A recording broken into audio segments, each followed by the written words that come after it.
everybody, and welcome into FedEx Forum. Clayton Collier here alongside the Grizzlies beat writer for the Commercial Appeal and co-host for the Locked On Sports podcast, part of the Tegna Network as well. Damichael, how's it going, man? How you doing, Clayton? How you doing? It's going great. I wonder how it's going for the Grizzlies tonight.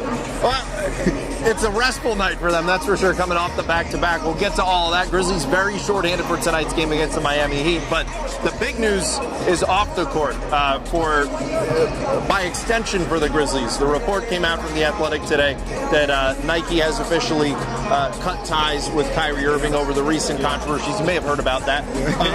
But through a Nike spokesman, I believe, was the report as well. So they said there that that means Ja Morant is in line to get a signature shoe deal. Now, that part is not new because that's something that you, as well as some other outlets, have been talking about for months. So what does this mean now? I know there were some hints that maybe they may move on from Kyrie Irving after this offseason. Now it's happening now. Does that move the timeline up for Ja and for his shoe deal? Yeah, I don't think it affects the timeline with Ja Morant and his sneaker deal. This is something, with these players, when they get these signature shoe deals, this is something that's months, sometimes over a year within the works. As we talked about, you check out our story on Commercial Appeal about Ja Morant, potentially being in line to be that next big guy at Nike. In that story, we talked about how this process with Ja has been well in the works. So the Kyrie situation is kind of just like just a sub thing that kind of happened, but I think at the end of the day, Ja Morant, his deal was expected to kick in 2023, his signature shoe deal, and then Kyrie Irving's signature shoe contract was set to expire in 2023. So there is some correlation there, but then if you just look at the players and just what this means for Ja Morant, I mean, it's huge because not only is he, that type of athlete that you want, to be a signature shoe athlete, but Kyrie Irving in 2014 when he got his signature shoe, a lot of people don't remember, this was pre-LeBron James when it was in the works. Of course, the first season of his signature shoe was the first season in Cleveland with LeBron, but when he got this deal, when they started to put these things in the works, it was before LeBron even agreed to come back to Cleveland. So what that did for his personal career and his growth, and we saw, just the Uncle Drew character and all the things that developed from that. Look for some of those things in Ja. A lot of ads, commercials, and things like that are in the works too. Now, somebody maybe like the untrained eye or somebody that may not be a really in-depth NBA fan may hear, think what's the big deal about, a shoe. I said in our live hit at 5 o'clock, that's the way that basketball knights their best and most marketable guys, really, and Sir Demetrius Ja Morant is about to go to the Nike round table at this point. But there was something that you mentioned back in September that I wanted to point out as well. There have been athletes associated with the city of Memphis to have signature Nike shoes. Obviously, Penny Hardaway.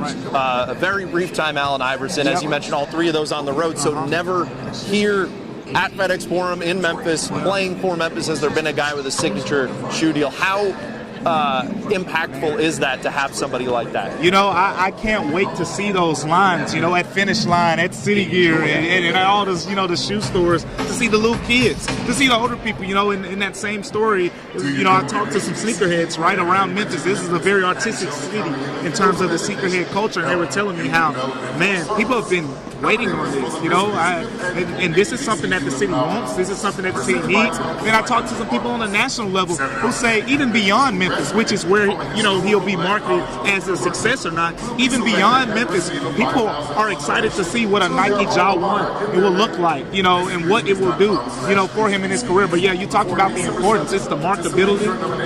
We seen, a couple weeks ago, there was a fan from China.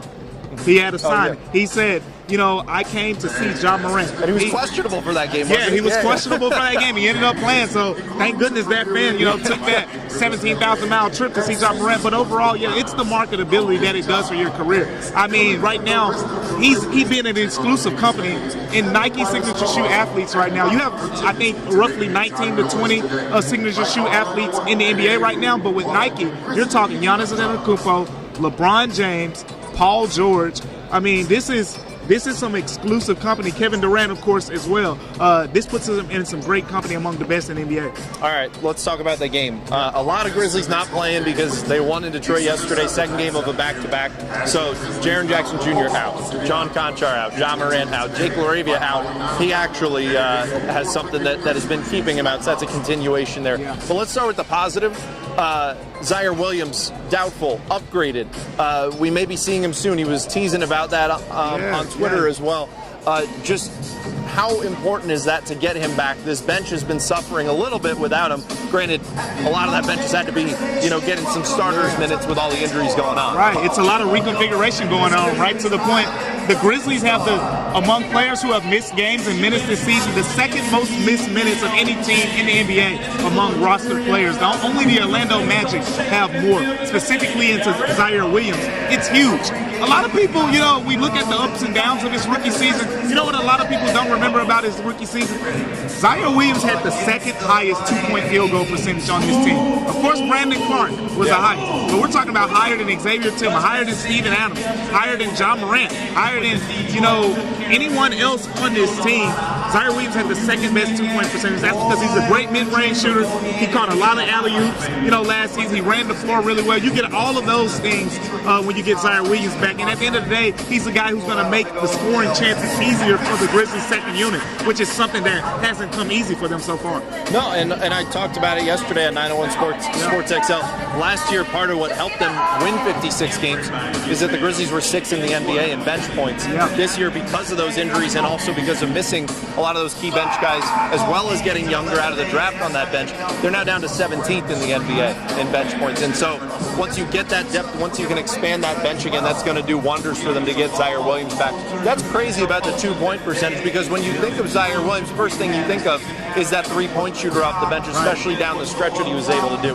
But I'm sure that percentage helped a bit when he was catching lobs from Ja throughout the season as well. Moving on to who is out tonight. As I mentioned, John Conchar, John Morant, Jaren Jackson Jr. I think you said it on Twitter.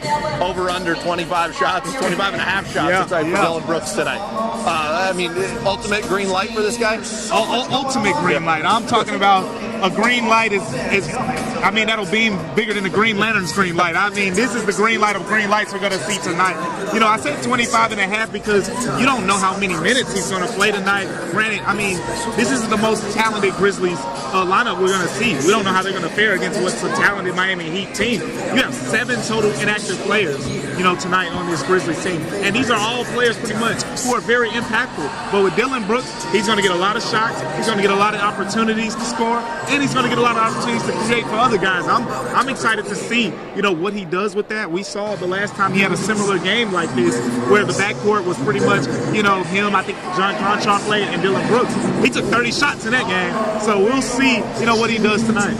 Now, and lastly, Desmond Bane, we should be getting a medical update on him this week. How essential is it going to be if it's a positive thing and they can get him back, say, a week from today against the Atlanta Hawks? Because the Grizzlies, they have, an easier stretch coming up here this week, but it gets into overdrive starting next week. You have the Hawks and Bucks at home, then a brutal West Coast trip, highlighted by Christmas Day and the Warriors. It's getting tough. It's getting tough. You need Dez, you need Zaire, you need Ja's left ankle to be, whole.